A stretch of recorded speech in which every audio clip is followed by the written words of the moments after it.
Allahumma salli wa sallim wa barik alaihi. Kangjeng Nabi ngajamin ke anak yatim dina Idul Fitri pangsaena musim, bade angkat ke masjid bade natepan Idul Fitri aya budak sesegrukan nangis pipir masjid baturana arulin raya rame senang bunga keur arulin manehna nyalindung semu sedih bingung kanggo kawaik tambal butut ngalang layung kapendaku Rasulullah ros dibujeng diterus kunaon nangis bae ujang pan ieu teh dinten bunga dinten senang geuning ujang nangis kawas keur bingung. Jawabna teh aduh Gusti aktos pisan ieu dinten bunga dinten senang pisan senang sote ka jalma nu gaduh rama keur ka abdi mah ngaraos teu sugema ku ayana Idul Fitri mangringrang ingat kana diri hirup teu nyorangan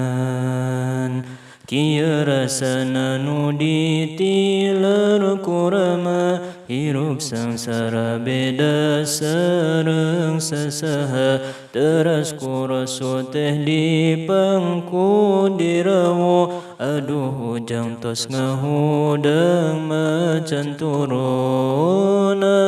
irahajeng di mana ramatilar jawabna teh cenah waktos perang Badar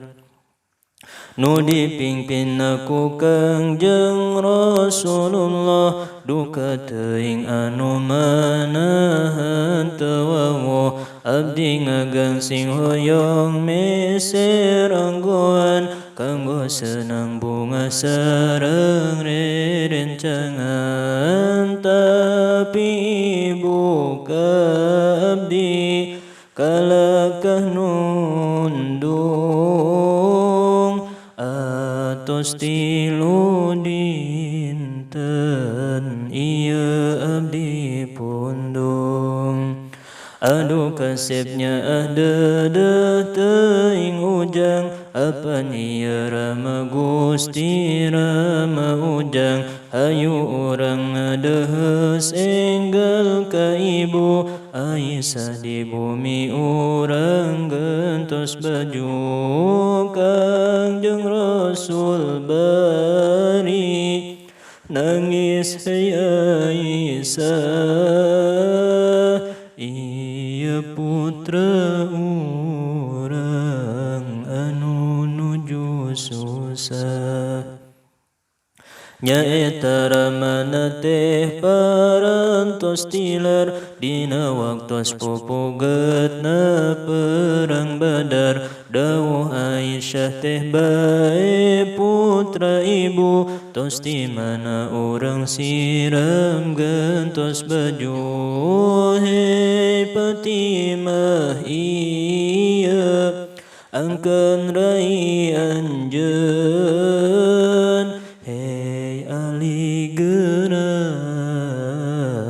araku dulur anjeun mana cucu dedeh Hasan sareng Husein ieu mamang anjeun derajat ulin Fatimah Ali Hasan Husain midada ngangken dulu rai teras di bubungan dugi kaken lengit rasa kayatiman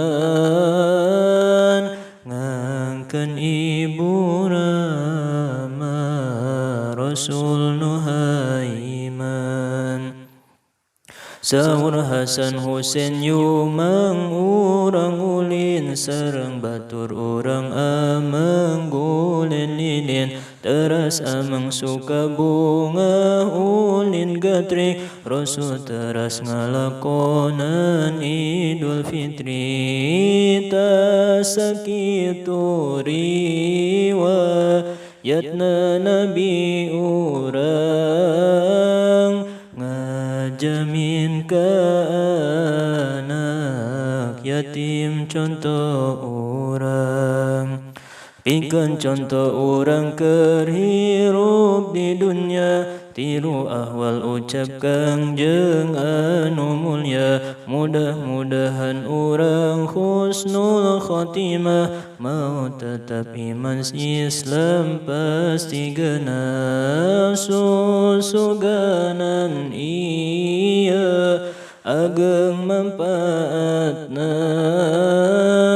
kanu maca anu butuh syafaatna sareng urang diangkeun pisan umatna umat Kangjeng umat anu pangulyana sareng urang ngarep-ngarep syafaatna anu diangaran Syafaatul Uzma.